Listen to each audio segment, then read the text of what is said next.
அவங்க தூங்குனாங்கன்னா ஒரு 2 டேஸ்க்கு எழுந்திரிக்க மாட்டாங்க. ஏன் என்னை எழுப்பலன்னு சொல்லி என்னை அடிப்பாங்க. எனக்கு அஃபேர் இருக்குன்னு போய் கேட்க, எனக்கு தான் வேற ஒருத்தவங்க கூட அஃபேர் இருக்குன்னு சொல்லி அடி அடின்னு அடிச்சாங்க. தலைமுடியெல்லாம் வெட்டி ஸ்பானர்லே அடிச்சு, இந்த காலு என் காலு வந்து ரித்தா தடுத்தேன் வந்து ரித்தா கீழே விழுந்துட்டாங்கன்னு சொல்லி என்னை கட்டுப்போடலாம் வச்சாங்க. எங்க ஃபேமிலி சைக்கிள்லாம் பயப்படுவாங்க வேணாம் அப்படின்ட்டு. முடிஞ்ச அளவுக்கு இந்த விஷயத்துல தலையிட்டு வேணான்னு கொஞ்சம் ஒதுங்கியே இருந்துட்டாங்க. சரி பரவாயில்ல, எனக்கு வேற வழி தெரியல. திருப்பட்டியும் அவங்க வந்தாங்க வஜிக்கானுக்கு, அழுந்தாங்க. நான் இதுக்கான நான் இந்த மாரி இதெல்லாம் தப்பு செய்ய மாட்டேன், அடிக்க மாட்டேன், நான் பிள்ளைங்களை நல்லா பார்த்துக்கிறேன்னு சொல்லி எனக்கு வேற வழி தெரியல, அவங்க கூடயே தான் போனேன். எனக்கு வேற வழியே தெரியல. நான் இங்க அந்த ஒரு காலகட்டத்துல பரவாயில்ல டைம்ல நீங்க மன்னிச்சு எடுத்துக்கிட்டீங்க. எஸ் ஆமா. அவங்களும் அழுகுறாங்க, என்னால தாங்க முடியல. சரி பரவாயில்ல அவங்க திருந்திட்டாங்க அப்படின்னு சொல்லிட்டு சரின்னு சொல்லிட்டு அவங்க கூடயே நான் போயிட்டேன். அவங்க கூட போய் 3வது நாள் ஸ்டார்ட் முடியல. அவங்க திருப்பட்டி ட்ரக்ஸ் எடுத்துட்டாங்க. திருப்பட்டியும் அவங்க அந்த பழைய மாதிரியே தான் ஆனாங்க. பழைய மாதிரி கேள்வி, பழைய மாதிரி அடிக்கிறது, அதே மாதிரி தான் ஆனாங்க.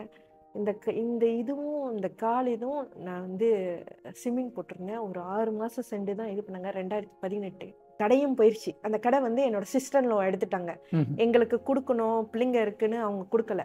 அவங்க சிஸ்டர்ல எடுத்துக்கிட்டாங்க. கடையும் என்கிட்ட கொடுக்கல. இந்த பக்கத்து ஒரு ஃபுட் கோர்ட் இருந்துச்சு. அந்த ஃபுட் கோர்ட்டில் ஒரு கேஷியர் வேலைக்காக போனேன். அந்த கேஷியர் வேலையும் என்னை செய்ய விடலை அந்த மனுஷன். அங்கே போய் நின்றுட்டு கேஷியரில் யாராவது என்கிட்ட பேசுனாங்கன்னா, ஏன் இவன் பேசுகிறான், இவன் உன்னை வச்சிருக்கான். அங்கே வேலை செய்கிற இடத்துல உட்காந்து நின்றுக்கிட்டே இருப்பார். இவர் வேலைக்கு போகல, ஸ்டாப் பண்ணிட்டாரு.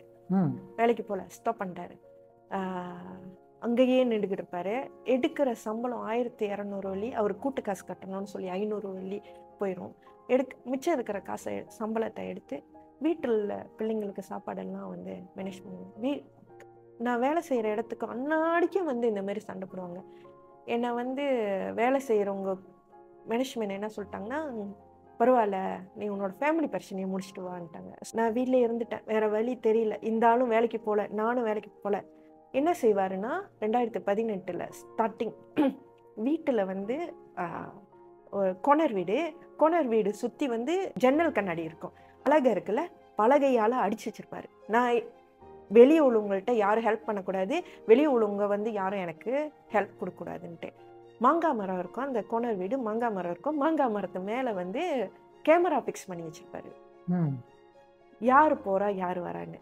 ஓட்டு மேலே, அதாவது சில்லிங்க்கு மேலே வந்து கேமரா ஃபிக்ஸ் பண்ணி வச்சிருப்பாரு.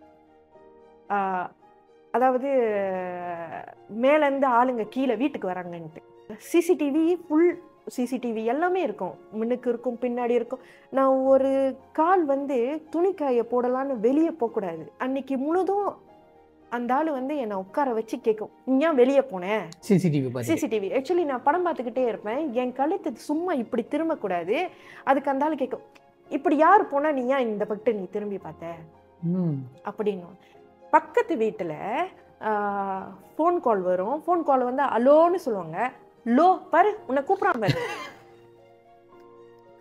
அது ஒரு சண்டையை பிடிச்சி அடி கேட்ட கேள்வி அத்தனை தடவை கேட்டு மென்டல் டார்ச்சர் பண்ணாங்க, பிசிக்கலா டார்ச்சர் பண்ணாங்க. பிள்ளைங்க இருந்துச்சு, பிள்ளைங்கள்ட்ட எப்படி வந்து அந்த பிள்ளைங்கள்ட்ட எப்படி எக்ஸ்பிளைன் பண்றதுன்னு தெரியல. பிள்ளைங்க அடிப்பாரா? எஸ், பிள்ளைங்க அடிப்பாரா? பிள்ளைங்க அடித்த கதையும் நான் சொல்கிறேன். ஆனால் என் மினுக்கு பிள்ளைங்களை அடித்தாங்கன்னா எனக்கு ரொம்ப கோவம் வந்துடும். என்ன அடித்தாலும் பரவாயில்ல, என் பிள்ளைங்களை அடிக்காதுன்ட்டு அப்போ தான் நான் அக்ரெசிவ் ஆயிடும், நான் சண்டை போடுவேன். நீ ஒரு அடி கூட தடுத்தது இல்லையா? இந்த மாதிரி அடிக்கிறாங்க தடுத்தது? என்னை வீட்டு வெளியே முட்டி போட வச்சு அடிச்சிருக்காரு. வீட்டுக்கு வெளியே ரோட்டில் ஆளுங்க பார்க்குற மாதிரி. அப்போ யாரோ ஒருத்தவங்க பார்த்து போலீஸில் ரிப்போர்ட் பண்ணி போலீஸ்காரனும் வீட்டுக்கு வந்தான். வீட்டுக்கு வந்துட்டு இனி ஹால் ரூமா தங்க கித்தோரம் திடா போலே சம்போர்த்தாங்க சிலசாயில அப்படின்ட்டாங்க. போயிட்டா நல்ல மனுஷன், அப்பயே என்னை யாரும் காப்பாற்றலை.